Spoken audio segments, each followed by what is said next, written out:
YouTube. Tänään mä näytän, miten päästä rikkaaksi Grow-Topiassa. Ensimmäinen juttu on farmaaminen, mutta sä et voi tehdä sitä ihan heti, kun sä aloitat tän pelin. Niin sun kannattaa tehdä näin.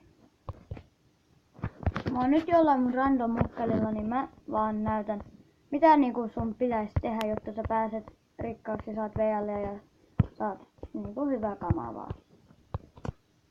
Ensimmäinen juttu. Riko dirt-blokkeja ja sen alla olevaa taustaa tai backgroundia.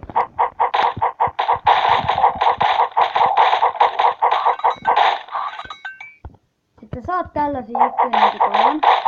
Ja ei oo mitään varoituksia, että sä oot mainittaa mitään. Ja se vaan ne kertoo sulle miten pelata ja silleen miten sä saat tästä kamaa kanssa.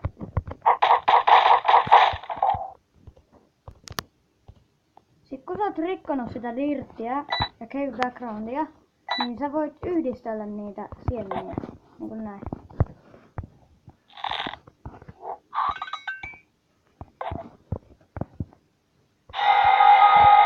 Nyt tuli puu, ovipuita.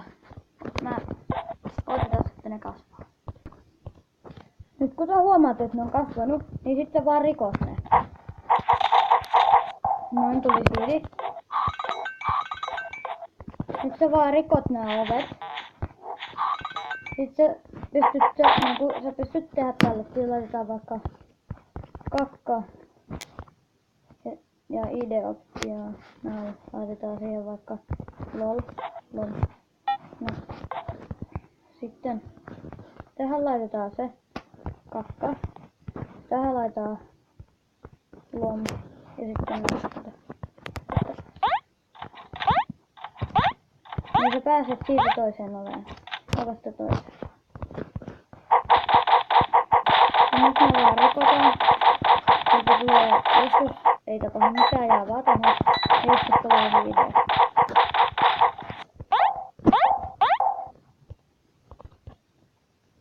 Sitten kun sä oot tehnyt tätä tarpeeksi kauan, vaikka puoli tuntia. Nyt kun meillä on 4, me ollaan tehty voittoa, yksi siidi on tullut enemmän. Sitten vaan rikot enemmän sitä dirttiä. Sitten saat niitä siidejä, rikot taas, rikot. Saat ovia. Sitten menet johonkin maahan, missä tyypit ostaa ne vaikka tällaiseen maahan. Me vaikka trade. Jos on täynnä, niin sit kokeilla vaikka trade X, trade F, sitten trade A. Tää on tällainen pallikko ja sitten voit laittaa trade. Sitten klikkaat täältä, trade. Sitten vaan nyt ne kanat.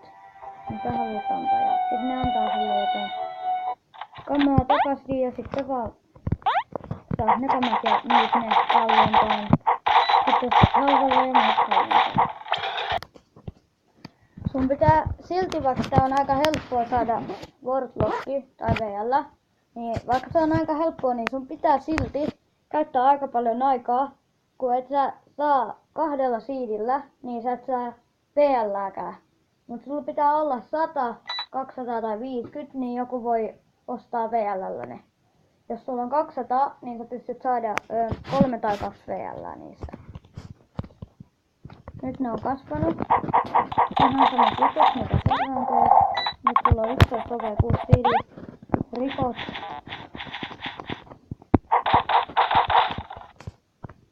Sitten kun sä oot sun mielestä rikas, niin sä pystyt rakentamaan hienoja maita ja myyt niitä sitten kalliilla. Ja jos sä et saa mitään, niin myy vielä halvemmalla ja sä pystyt tehdä hienoja maita vaan. Noin, siinä on tosi hienoa. Hienoa. Sitten jos sä et enää tarvitse tätä, niin sitten myyt pois. Ja teet uuden myyt. Sitten jossain vaiheessa sun pitää alkaa farmata.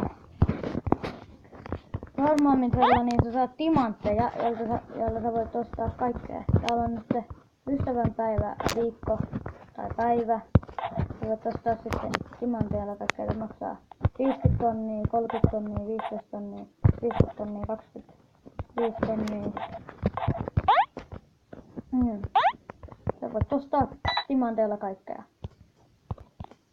Mulla on tällä mun oikealla käyttäjällä 782 gemiä, niin mä pystyn nyt nostaa, mä voin nostaa täältä, menen tänne itempäkseihin.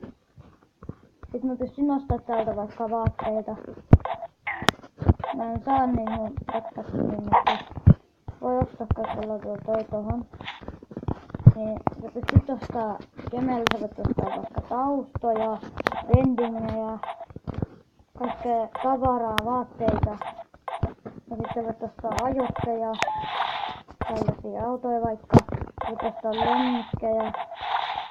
Siis tätä ei voi niinku timanteella ostaa, tän saa vasta kun sä oot 50 levelillä. Voi ostaa siipiä timanteilla. Farmaaminen on polku kaikkeen, jos sä haluat päästä rikkaaksi, niin kannattaa aina muistaa, että ei saa skämmätä.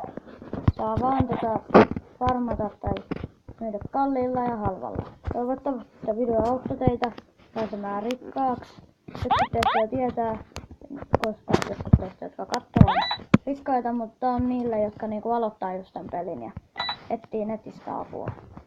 Moikka!